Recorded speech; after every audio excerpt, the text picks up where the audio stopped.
So Yeah. anyway, welcome everyone. I'm Jeannie Ralston. I've met a lot of you before, and if not, welcome. Hi, welcome. As you know, Next Tribe is for smart-ass women like us and who like to just say what we want and have a lot of freedom. And I have been admiring Barbara Lippert for a long time. Your work, Thank you. your writing, your media criticism, all of that. And then we were so lucky because we started a TV and film Facebook group where there's about 500 something members where we just compare, like, what's a good series? I just finished The Last Kingdom. What will I like next? I like the hot guys, that's Yeah. I wrote that. And everybody comes in and it's just great. And Barbara, I've just been so happy to see you there and hear your opinions on things. It's meant a lot. So when I watched, my favorite thing. I'm so glad. We're just, it'd be great to even expand on that because it's so much fun. So when I watched The Social Dilemma, when I finished, I was like, and Marcelina Campa's here, and you can wave, Marcelina. Marcelina and I. Hey, Marcelina!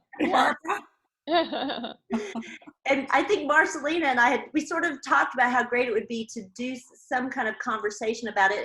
And the producers are really promoting that so that we can have conversations and we can all grow from this. So we were talking, and then I was like, well, my gosh, we have Barbara Lippert. We know Barbara Lippert, and what a great addition, what a great perspective that would be.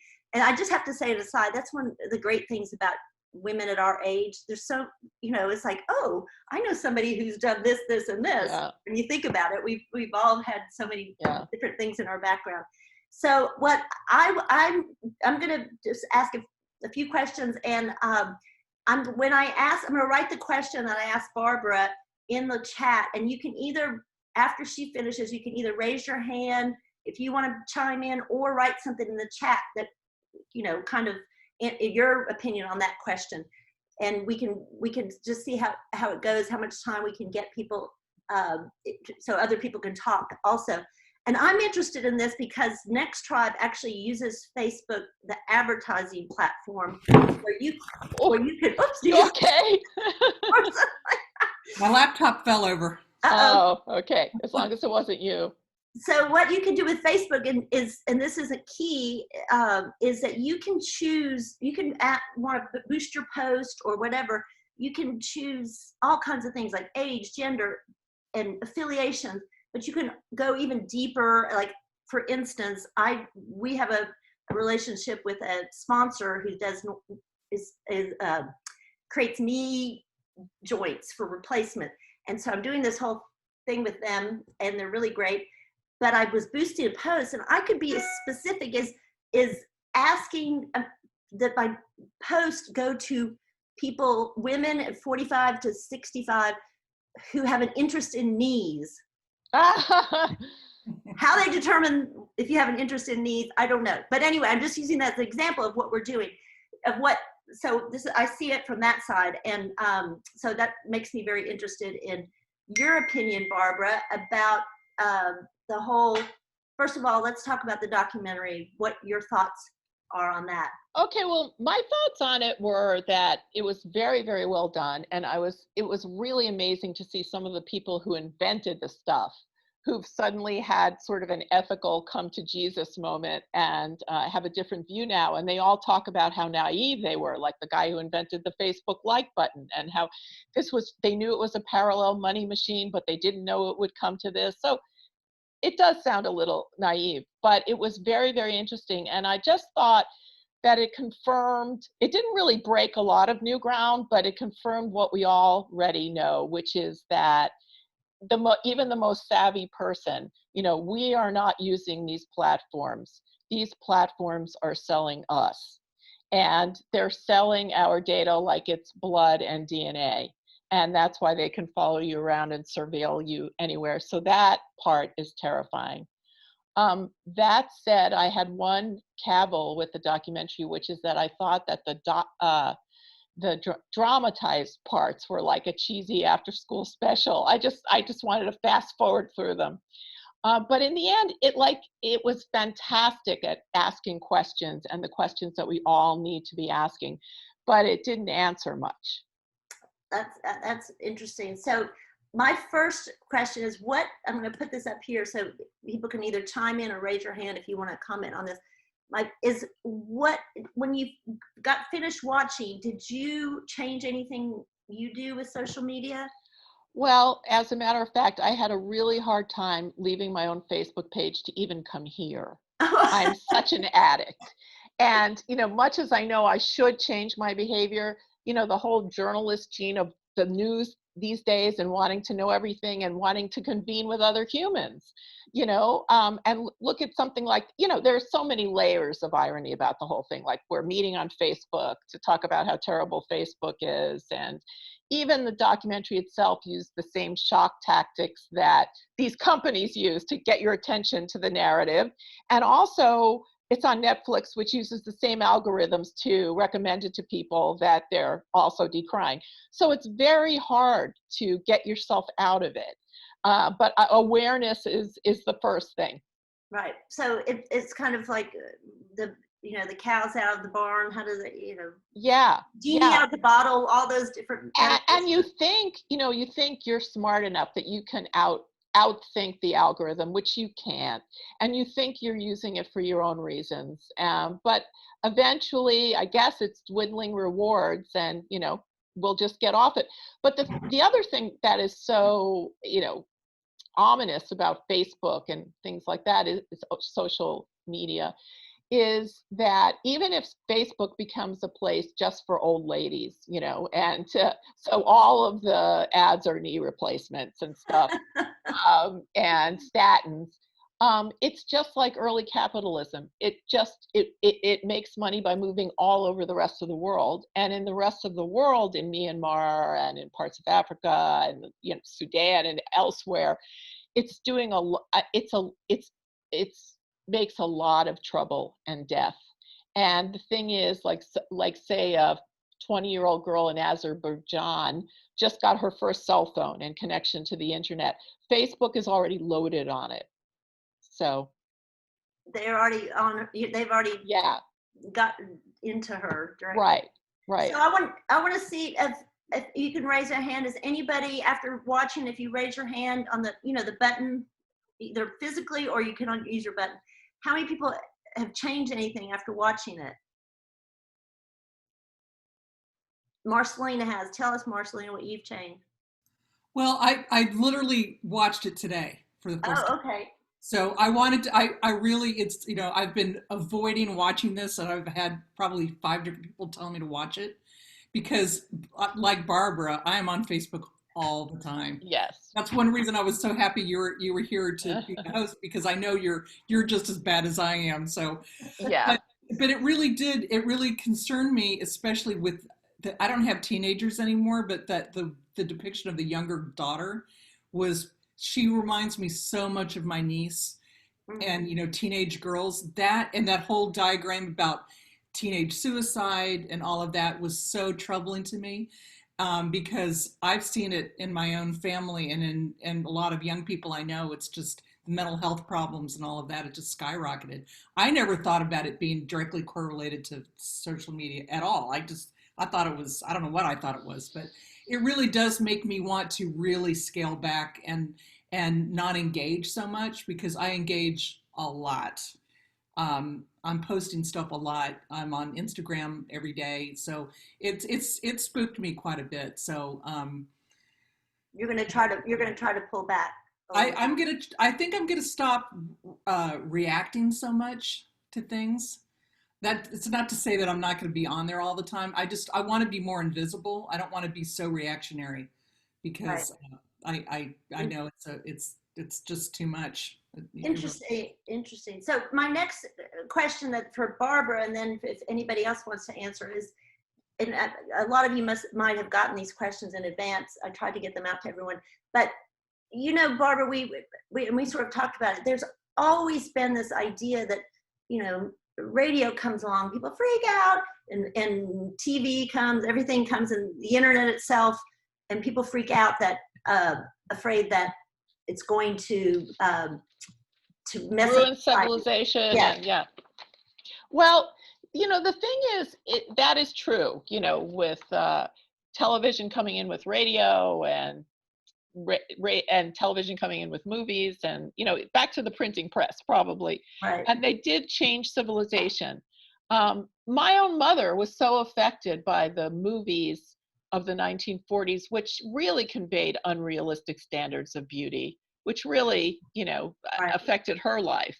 But the big difference now between all of those other stages that we've gone through, and someone actually, an expert in the documentary said this, is that tech has advanced exponentially since the 1960s, like a trillion times. And we're stuck with our same old lizard brains. So we just don't have the firepower to fight this. And with machine learning, it's going to get worse and worse about, fighting the algorithms. And so that's the difference, and also the pervasiveness of it. The other thing is, like, if you compare it to a movie, some of them can be quite good and a piece of art. This is just screaming. This is just people screaming. Right, so right. It's very, and way, way more pervasive. And the other thing is that it has amped up the whole world, so that the whole world, is sown discord in the entire world, so that there's, almost civil war and an extreme right wing and white supremacists coming back all over the world. So it's just on a population basis that no single, newspapers or television or radio or anything else can do. Well, then let's talk about, it's another question, is Fox News. I mean, I'm sorry, I think, for me as a journalist, I think Fox News is just as bad as far as a threat to a democracy as some of the things going on. That's my opinion. What about you? Absolutely, absolutely. And it's all part of the same, sort of economy, of rich white men getting what they want, even though it's illegal. And it was illegal for Murdoch to own because he had another TV system in Europe, and he got around it. So I think it's been really, really hugely pernicious. And all of the Trump people I know just parrot the same Fox talking points. They give you the same 5 points that the next person will give you because they're so indoctrinated by Fox. And it's a horror that it exists and that they can only watch that. But, on the left, MSNBC has developed into the same thing, so Right. you talk about next tribe, we have developed into our tribes, and Right, and it's just exacerbated by social media. So, okay, but is Fox News, would you say, any worse than social media, or as you said, it's just all part of the same? Yeah, I think, one inflames the other, but, I was reading, like, it's not Facebook, it's 8chan or 4chan that, incited these militarists to go out and kill people. And, you can find whatever you want on the internet, depending on your interests. And you have no idea where the information is coming from. And it really does indoctrinate a lot of young guys who are gamers who get through the system that way. Oh, wow. Does anybody else want to comment about Fox News and how that is any worse, or is that equivalent to what the problems we're seeing in social media? I just want to give everyone a chance to speak if they want. So, but we will go back. I have just something. I think just the medium itself, the whole medium as the message thing. When you're having something where it is designed to just be scrolled through, and then you're just getting the message, and then it just goes. And that's why the Russian thing worked out so well, is because we see these news articles, and they're from fake things, or they're even onion type things, Parodies, and people are yeah. thinking they're true. And so I think it's just that is why it's a little more dangerous than even Fox News, because at least Fox News, you can go look at a different news station, you can go to NPR or something. But that's a really good point, that most people are receiving these things on their phones, and they can't even really see, and they're scrolling through, and it's not their entire focus. They're getting texts, they're talking. So yes, something that is a scrap of something takes on way more importance. Well, I mean, I'm just myself. I worry about, well, what if am I doing anything by targeting people with knee problems? But so. Well, I wanted to ask, have you had any problems, on Facebook with infiltration or odd things happening or? No, not really. I mean, we get what I consider trolls if we post any story that like about Amy Coney Barrett. Yeah. Some really tough people going after that and the story I wrote was very, very, tried to be very, facts, right down the line. As I said in the piece, let's try to give her the respect we might want if we were thrown in the middle of a political firestorm. So I tried to do it, but still they just were, they were coming from all sides. And I only ban people if they, use bad words or just, say terrible insults. But I'm not. Marcelina does some of that too. I mean, you've seen a lot of that too, Marcelina. So yeah, it's being any kind of mediator, or just just running any of these kind of sites. It takes a lot of energy to kind of keep up with it all the time, and we've made them private, so they're locked down a little bit more. Most of what we do on Next Tribe is in private groups instead of public groups. So that definitely does help, but holy cow, it's a lot to keep up with. But and it's a great way to fan conspiracy theories that otherwise would never take off, and get them all over the world. You mean social media? Yes. You like QAnon probably, got that much stronger because of social media. Well, you imagine, a parallel universe, which we consider ourselves, all smart and decent women in our group, but there's parallel groups all over the world that are doing what we're doing, but they could be all anti-vaxxers, and they could be all Pizzagate people and all of that, all this like crazy, hashtag save the children. All that shit is so hard to keep up with. There's so much of it all the time, and it's hard to know what's real and parts. There's a little bit of reality in parts of it. But it's just no, and I think these days with Trump, there's so much. I mean, there's disinformation coming from his doctors and everything. So we're living in this world where we're getting more and more and more frustrated with the idea of that there is no line, that there is no truth, and we have to start looking for and developing that again. And that's why free media is so important. And I have a question. And in this economy where you live on clicks and, and digital banners and stuff, there's no way to make enough money to keep media going unless they're owned by people like Murdoch. or the delivery guy. Oh, and Jeff Bezos. Yes. Yeah, like Amazon and what's it? The Atlantic is owned by what's it? Steve Jobs' widow. Yeah. Big outside money with some some point of view. It's not straight down the line anymore. Right. You know that, and I mean, you appreciate that they're investing in great institutions that were under threat, but then it's not pure journalism, I guess. Right. And I think, if I may go ahead to another point, the thing that I felt that came out of this very strongly is the need for regulation. It was just a runaway set of businesses started by 20 to 35-year-old white boys who wanted to make a ton of money and be very powerful.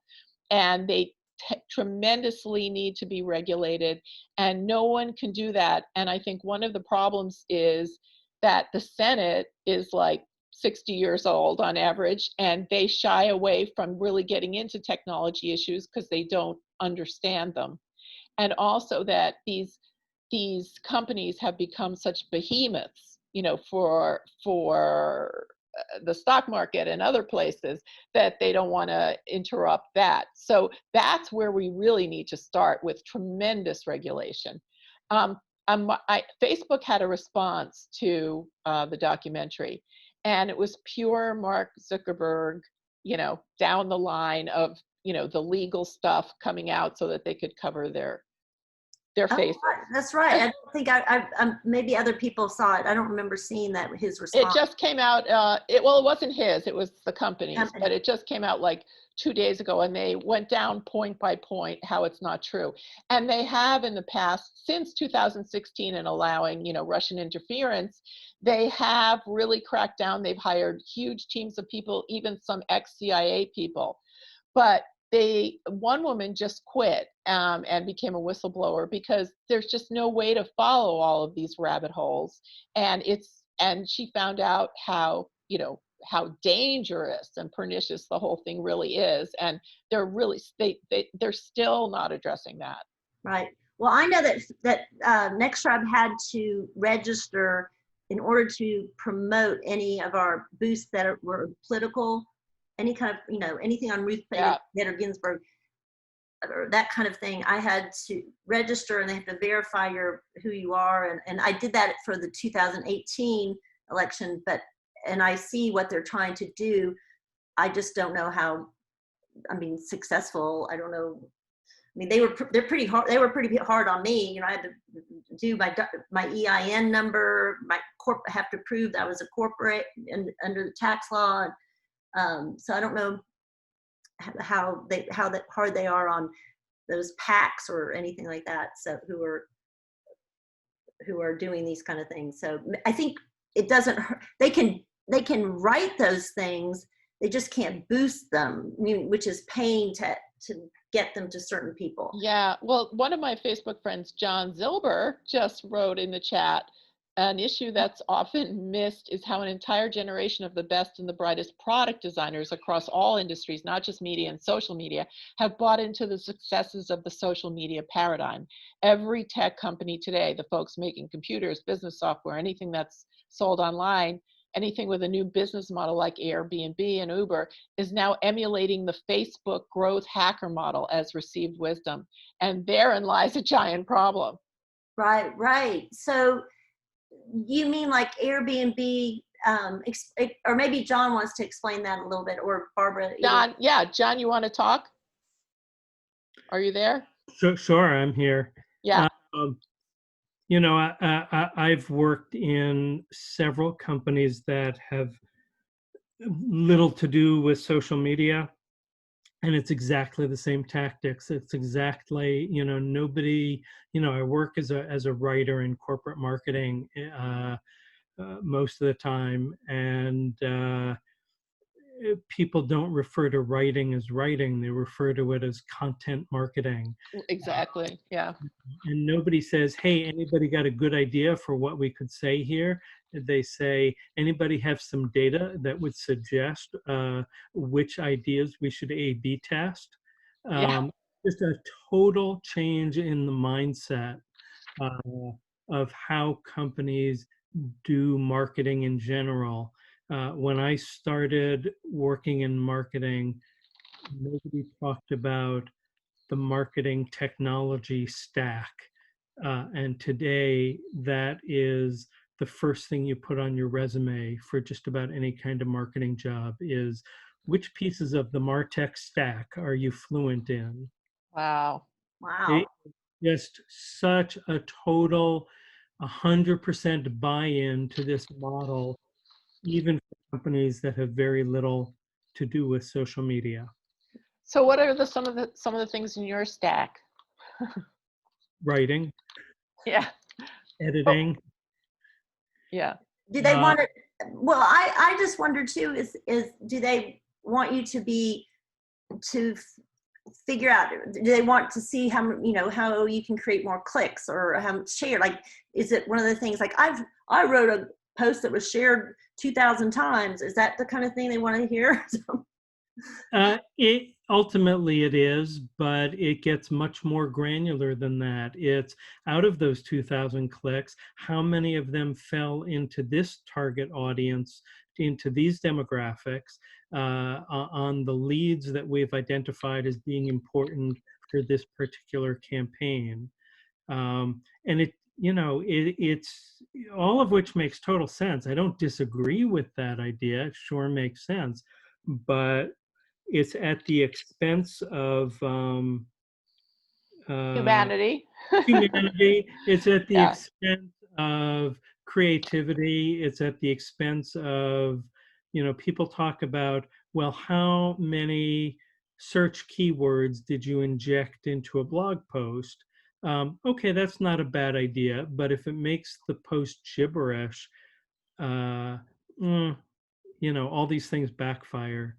Well, the Uh, other thing is that these things have to be dashed off within minutes also, or, where there used to be time for thought, to put some thought into anything you were writing and time for people to read it. Right. right. And Amy Losak, you had a question about government regulation. Do you want to, because Barbara was talking about that, maybe you can. Oh, well, I like the, do you think Mark Zuckerberg has lost control? Okay. He was Frankenstein. And I would say absolutely not. Absolutely not. He has as tight a reign as he's ever had, and he's still the same robot he's always been, bent on world domination. And you saw when he testified before Congress what he was like. And he totally got away with whatever he was saying because they didn't understand anything. Right. And they wanted to seem like they were hip to it and, that they understood it. But I find that's a way, when I have interviewed people who were supposed to help me with social digital marketing, that's how they get away. They say, they start talking in a way, and I'm like, okay. Yeah, yeah. Okay, sounds good to me. I'll pay you. The other side of that is that I've worked in advertising. I'm working in advertising now, and it is so damn hard to get anybody to click on your ad. No matter what kind of creativity you put in it, people just aren't interested. So, is that a good thing, though? Well, it's not a good thing for the people paying for it, even though they've targeted the media and everything. So it still does exist, but this is for a product. Whereas if it's a political issue or, a conspiracy theory, that's a lot more interesting than, a new phone or shoes or whatever. And so, and I'm sorry, and we'll get back to you, but there was a question about fact checking and how that could, and I had asked a question about that. How could that even work? I mean, and we're talking, we're talking about Facebook mostly right now, but we're in that group. We're also considering, of course, Twitter and Instagram, which seems less political. Well, Instagram is less political, but it's gotten so commercial. Like everybody's an influencer and everything is for sale. So, but what about as far as since we're talking mostly trying to think about democracy and the threat to, yeah. I mean, what, the fact checking part of that, is there any way to do that? Well, I think, Facebook has hired thousands probably of fact checkers, so that the same thing that happened in 2016 can't happen again. But, they have to invest hundreds of millions more in it. And what about let's talk about the line of free speech. I think I put that in my question. I'll put it in. Is that, that used to be in journalism school, the line is kind of like, you can't yell fire in a crowded theater. That seems so quaint. Is there any line now that, like, fact checking isn't, if people are loath to censor, right? We don't want censorship, but right. And I know people who've been put in Facebook jail. I myself was, for, really idiotic algorithmic reasons where the algorithm did not understand the human content. Oh, well, give us an example of that. Well, in my case, it was that I quoted, a woman had a sexual discrimination suit against her boss. And the company was really, they'd hired the best law firm to just bash her and, do her in and deny everything, even though everybody knew about it. They made everybody at the company sign disclaimers that they'd never seen him act that way, even though they all did, So I listed some of the things that were in her testimony that he did to her, like if she was eating an apple, he'd grab it out of her mouth and take a bite. I mean, that's something out of it. Yeah, a little too graphic. So I just quoted some of these things, and they got more and more disgusting. And that's why they threw me off Facebook. And Because I was quoting testimony from a court trial. Okay, and did they explain that it's just It didn't meet the standards of the community. Okay. Does anybody? And I've heard there are some Trump things where people have gotten thrown off. Well, that's interesting. I'd like to hear from other people. Yeah, has anybody else been thrown off? If you want to unmute yourself or wave your hand or something. Marcelina, you've been thrown off? Well, not me personally, but posts that I've tried to do. One day I was helping somebody apply for jobs online, and I was complaining how hard it is for people making $10 an hour to be able to, you know, how difficult it is. There's such barriers to applying for jobs online. And it wouldn't allow me to post that because it said I was offering housing and education services, which I'm not doing. I was just volunteering a friend with a friend. So there's all sorts of weird things that it flags without it necessarily being a real thing. So Right. Well, that's where the machine learning hasn't caught up yet. Yeah. And they don't have enough humans on it. Oh, and also, in the beginning, if there was a famous, say, early 20th century picture of a woman whose nipple was showing, they would throw you off because it didn't meet the standards. Yeah. Anybody else had any problems with Facebook, or any? I don't know what Twitter has. They're trying to develop, aren't they? I did see something on Twitter from Friday saying AOC commented on it, where Twitter was saying that you could get in trouble for wishing death or illness or anything to others. Yeah. And AOC quoted said, "Oh, so this was a possibility all along." And I guess my interpretation of that was people were saying things about Trump's illness that not wishing him the best. And so that was interesting. But Twitter it's got its own issues, right? Well, I just aside from the documentary, The Social Dilemma, they had a guy at Twitter who slowly and surely, just couldn't stand what he was doing anymore and went home every night for 2 hours and wrote this, this giant critiqueur about what was happening with Twitter and the effects it was having. And it went all the way up to Jack. Everybody in the company agreed with him, and it went all the way up to Jack Dorsey, and he never said a word about it. Oh. Right. So there's so much financial stuff at stake that they're just not going to move for humanity. Right. Is anybody here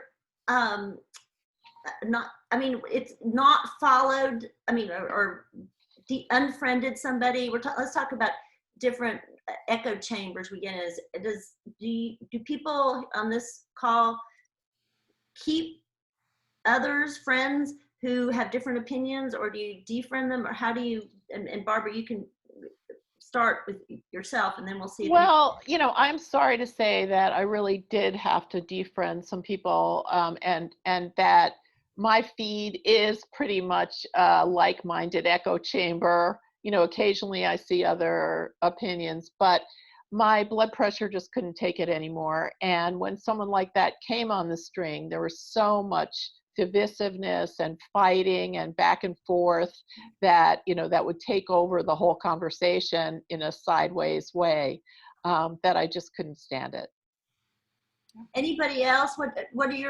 Anybody else want to comment on what kind of ideas you have about whether to unfriend or not, or do you appreciate hearing other people's opinion? John? Oh, Sunny Litko says she's muted friends for 30 days. I didn't know that was an option. Yes. Yeah.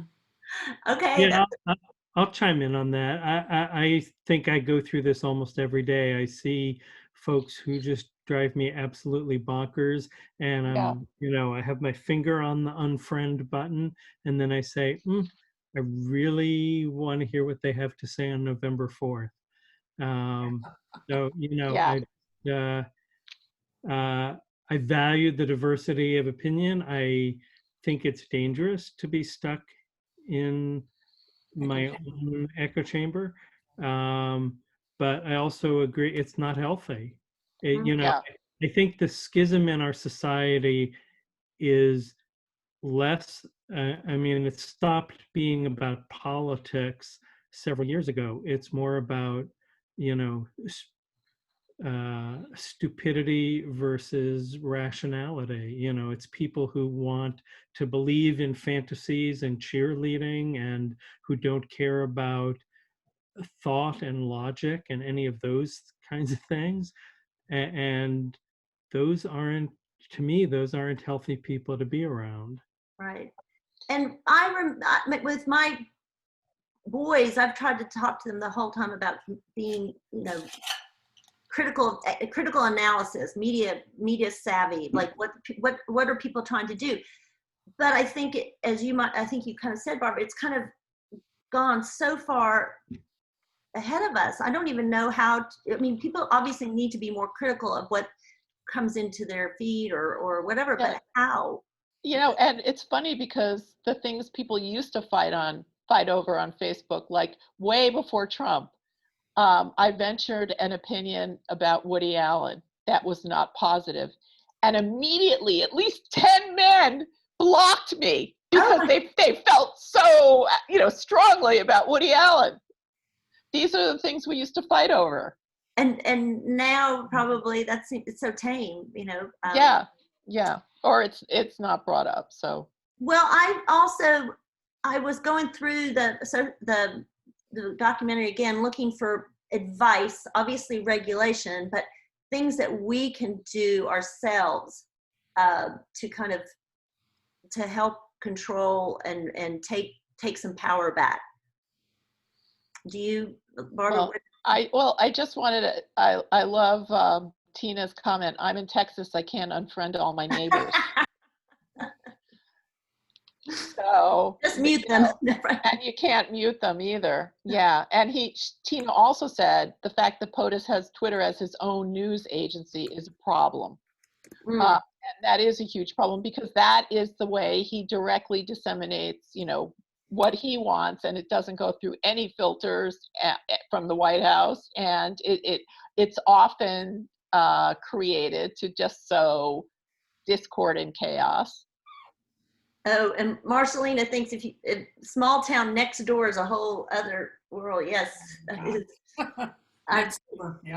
Yeah. A lot of fights break out on that, right? Yeah. Yeah, like on my own next door, somebody wrote about having been robbed in a supermarket in the area. And someone else writes, well, that's because you're stupid. No one but a stupid person leaves a purse in the cart. And, that's the way it goes. Oh my God. We've lost all civility on the most basic levels. And I wonder too, have you seen, have things come through, if you're more left leaning, have things come through on your feed that you've double checked? Has anybody double checked stuff that comes through to make sure it's true before you've shared it? Because you get some of those things sometimes. Yeah, right? I've seen things that I've written, this is not true, this is fake. And then the person checks and takes it down, usually, if it is fake.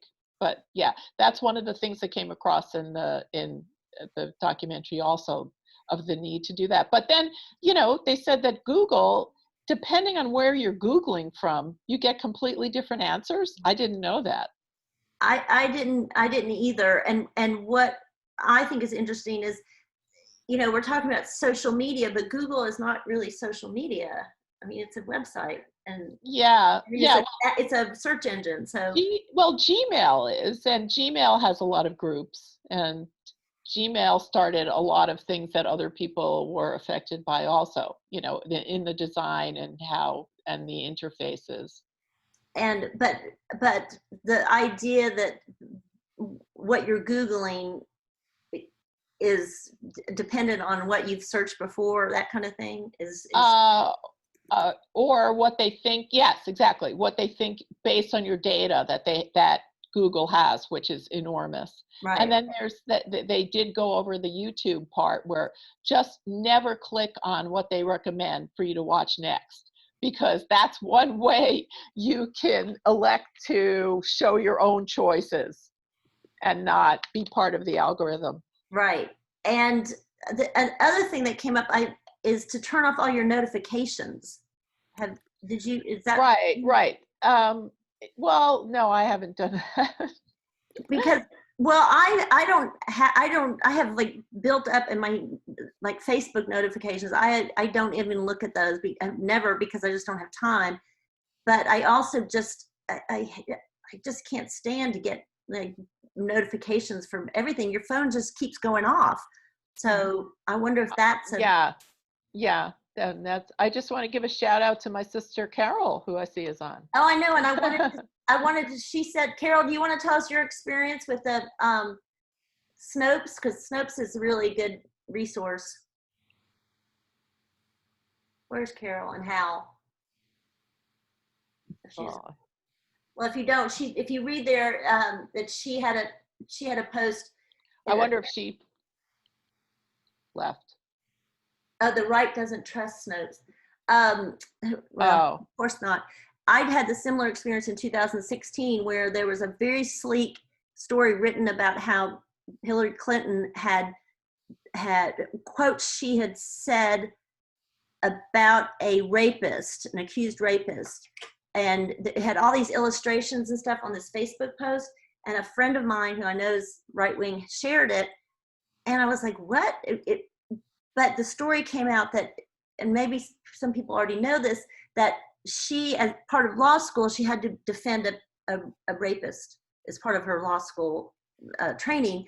And the things that they were quoting from were, you know, completely like she hadn't wanted to take it, but she was assigned to it. So she had to find a defense for him. And so I brought that up to my friend who posted that, because I went on to Snopes.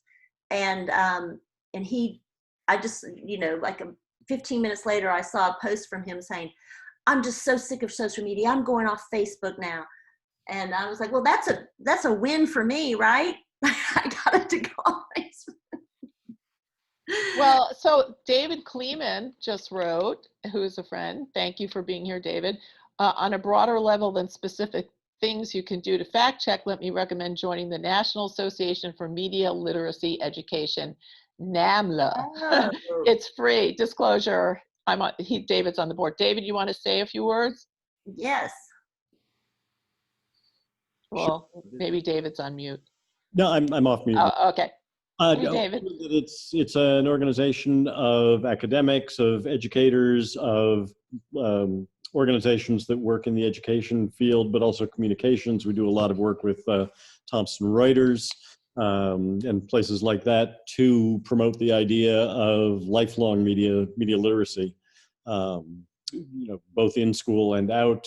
We've actually got a Media Literacy Week is coming up later this month in the U.S., and we've got a really fun new way of looking at media literacy that's going to get rolled out during Media Literacy Week. What can you tell us about, like a sneak preview of what you can tell us about what's coming up? Because I think media literacy, so as I was trying to say, is so hard to keep up with. Like, how do you teach people?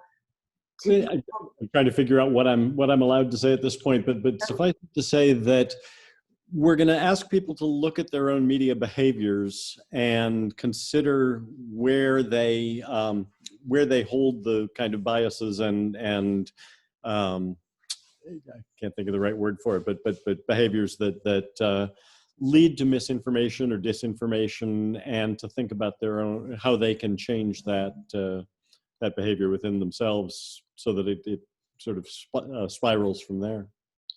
David, what did you think of the documentary? I was not a fan at all. I agree with you completely about the dramatic segments. Just two thoughts on the documentary part. One is it felt very much like, I think you mentioned the come to Jesus moment, like Yeah. People who made their billions and now are saying, well, maybe Yeah. we need to cleanse our souls a little Yeah. bit, but they're not returning the billions. A little disingenuous. Yeah. And I've heard a number of them speak at different events. And then the other thing is toward where we need to go in the future. The discussion about privacy and data in the US has been very superficial. And I think what I'm looking toward is we need to talk about three different types of privacy. One is and data. One is the kinds of things that should never be collected, should never be used, should never be collected even, and certainly should never be used or kept. The second is data that should be collected because it enhances our experience within something. Like if you're in the middle of a game, there's data that should be collected as part of the game, but that can be deleted as soon as you're done playing that game. And then there's data that we actually do want collected, kept, so that, for example, in education, in educational media, if you want to progress through, if you want it to remember what your learning patterns, remember where you've been, remember what you've been engaged with, that needs to be kept. So I just think we need a more nuanced discussion about data and privacy. Or even to begin thinking about it for a lot of people. Yeah.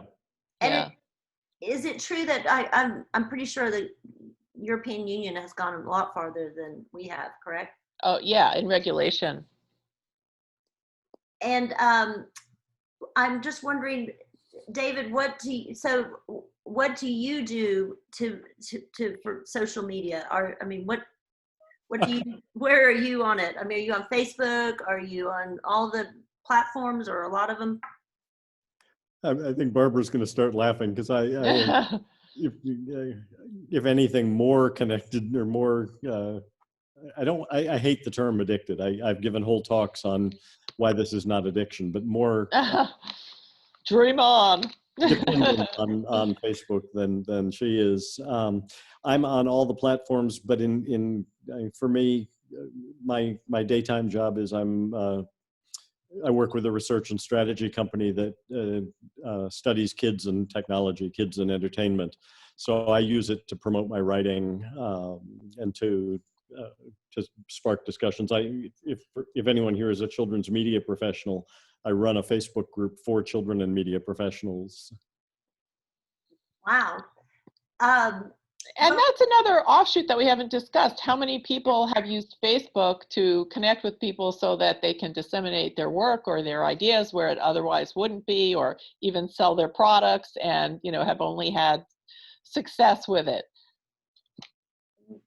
Well, Next Tribe has. What about, other people here? Anybody want to raise a hand or make a comment about your promotion of your work or services? I know for me, I always feel good. I've contributed to GoFundMe's, as everybody has, and that always makes me feel good, and I wouldn't have known about it otherwise, and those kinds of things. And I guess one of my last questions is, what can we do? And I think I was saying to you, Barbara, what can we do with social media? How can we use it as a tool to keep it more of a force for good? Well, that's way too big a question for my pay grade, I can't begin to figure that out. But the important thing is that it becomes something like the Green Movement. It becomes a political movement that people are aware of and that they insist that there's change. Right. And if we get a new administration, and I think that we can keep talking about it to our local politicians and our national politicians to make sure it's in the discussion always and becoming more and more aware. I think it's really good for kids to watch this documentary so that they can see the nature of the beast, even though, it's very hard for them because there's so much pressure to be on it. So that's a huge, so I think David and the people he works with can do a lot of good in there. But at the end, you know, it's like the end of The Social Dilemma. You are left with just a blinking cursor. You know, it's this whole enormous universe that, you know, is very hard to get your hands around. Yeah. Marcelina, you had a question about that, not in the documentary, but people in our age group are the most vulnerable to fake news. Has anybody else been? Yeah, I mean, I've heard that before. I don't have the study in front of me, but, you know, they always talk about, you know, people's, you know, grandparents are always, you know, reading. Maybe it's because they are more likely to watch Fox News. But I'd be kind of curious about, you know, media literacy for older people. And Jeannie, if there's a, you know, a program that you might do in the future on that, I would totally be interested in it. You know, all of the, you know, you every now and then you see that media map where it shows who owns what, you know, media outlet, and, you know, how all the different brands are just owned by different people. And it's so mind-boggling, you know, but I would love to know more. I would love to take a class in media literacy, you know. I think that's a great idea. David, are there classes for, you work with children, what about old people? I don't know, actually. It's a really good question. I mean, it'd be interesting just to do a quiz to see what our biases are. You know, we think that we're right. We think that we know everything. I mean, I kind of do. I think I'm smarter than the average bear, but, you know, but it'd be interesting to know. It's like the stuff that I've believed for a long time. Maybe it's not true at all. I don't know. Amy wrote that Senior Planet has some media literacy resources. So we'll have to, if people are listening to that or making notes. Amy, you've said so many great things here, and I wanted to give you a chance. I think you had to just chime in about being paid. That was one of your first questions. Amy? Is she still there? She's still there. I know she is. There she is. Or maybe she's not. But Amy was asking about, do we think the user should be paid, since FB harvests our personal info to make money and uses us as lab rats or guinea pigs to further enrich itself? Right. Well, the other thing is, you know, all of the industries and all of the jobs that have been taken away by technology. You know, there's music and publishing, and, you know, the list goes on, and where you can, yeah, as a journalist, you can now contribute, you know, to these sites for either no pay or $200. And so everything has become so devalued because of the internet that there's one thing. And is that's the internet, but social media too? I mean, to be honest, social media has been helpful to, I'm just saying, to Next Tribe, because it is fairly inexpensive to advertise and reach more people. And that's the conundrum, is like, as much as as much as I'm like, Facebook, social media, blah, own the world, the truth is that if I want to get a message out and get more people to sign up for an event or read the story, it's the cheapest thing I can do. Right. So, well, do you want to start paying your Next Tribe members then? Paying my members? Yeah. So because you said, I wouldn't be in business. No. Exactly. You know, that's the same way that Facebook and Twitter will feel about paying people to harvest their data. There is a one of the quotes, I have all my notes, but one of the quotes says, if something's free,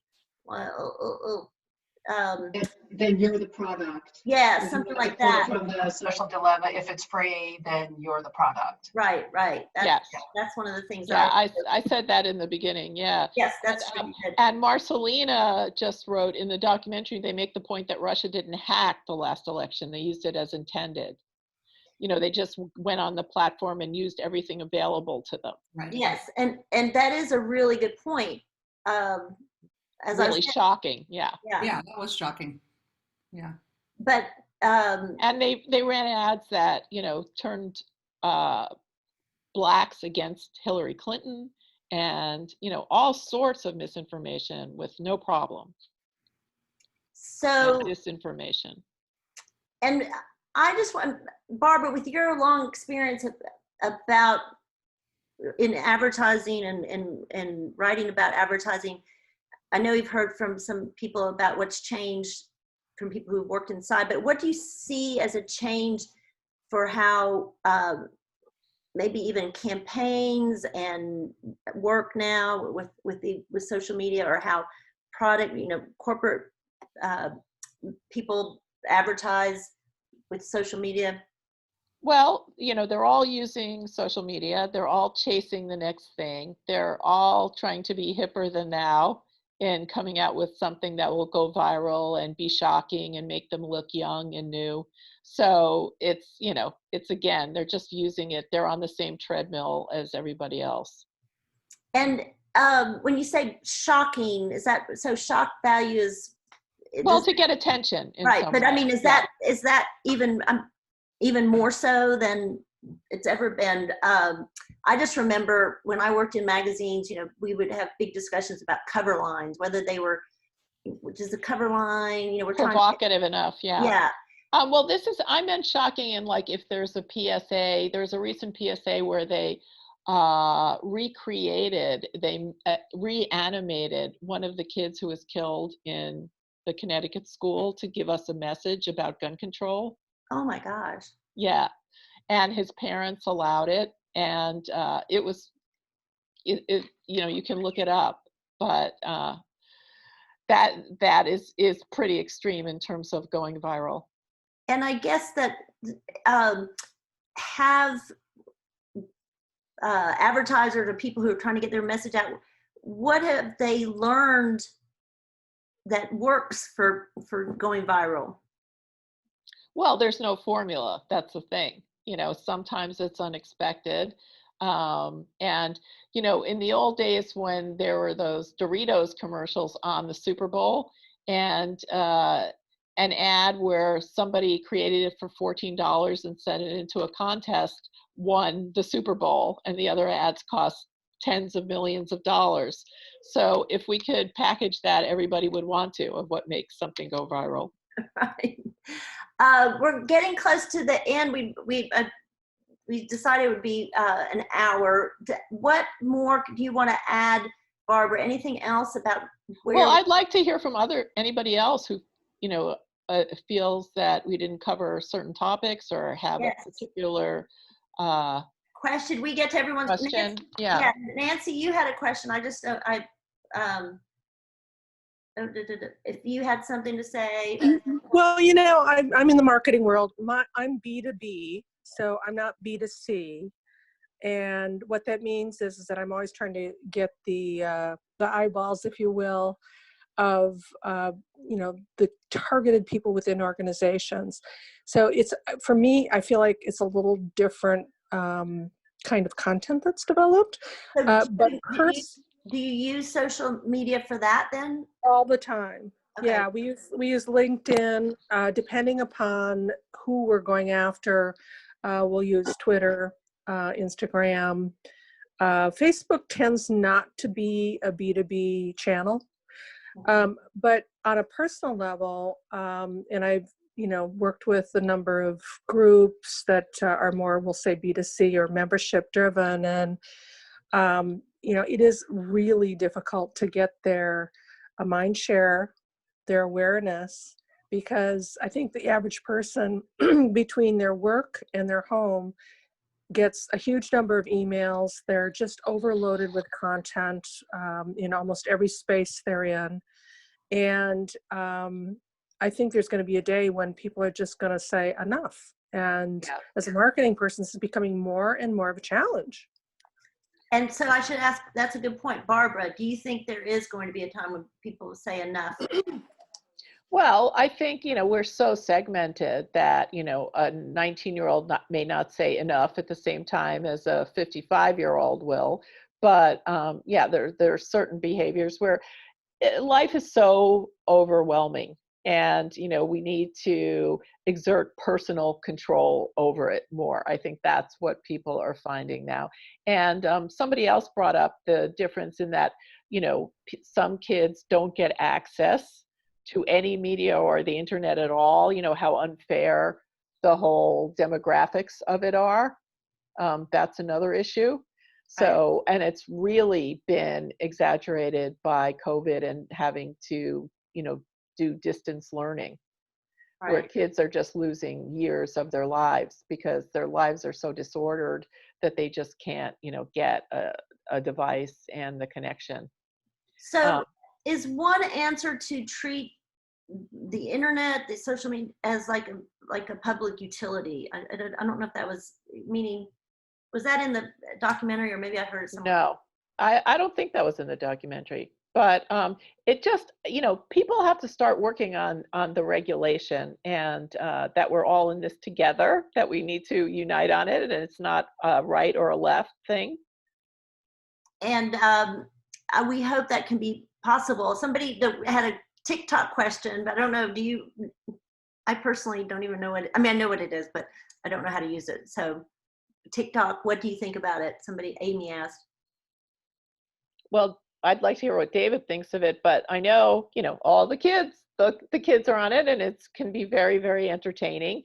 And I think Trump used it, as a bully, because it was responsible for his rally having 6,000 people instead of 1,000, 1 million, as Brad Parscale was saying.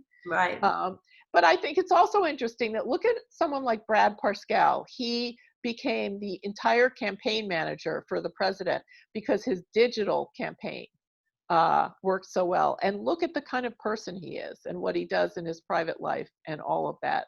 That it says something. Right. But I keep getting onto new topics. No, I know there's so much we can talk about.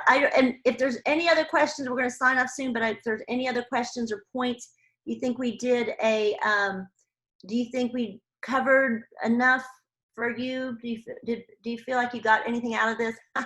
Turn off your notifications. Turn off your notifications. That's what I'm going to say. Yeah.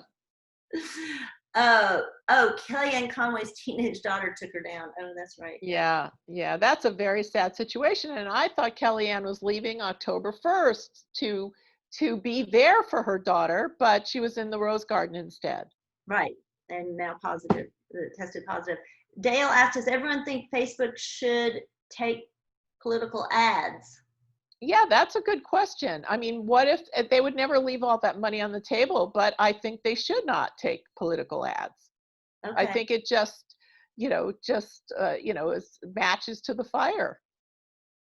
But then you have the idea of, from political organizations, because in PACs, because they consider some things that I post political, your next tribe post. So I wonder how they would draw that line. I think that's kind of interesting. Okay, well, everyone, thank you so much for joining us. It's so enlightening for me, and I loved hearing from people. And if you, Barbara, what I'm going to do is save this, and then I'll post it on YouTube, and I'll send out the recording, the link to the recording for everyone. I don't know if it'll have the chat on it recorded. I don't think so, but I'll download that separately. So everyone, thank you so much. And Barbara, thank you. It's so wonderful. Thank you. It was a pleasure. Other people, David was really helpful, and all of you who contributed. Yes, and thank you to all my friends who came. All right, take care. Thanks, everyone. Thank you. Bye-bye.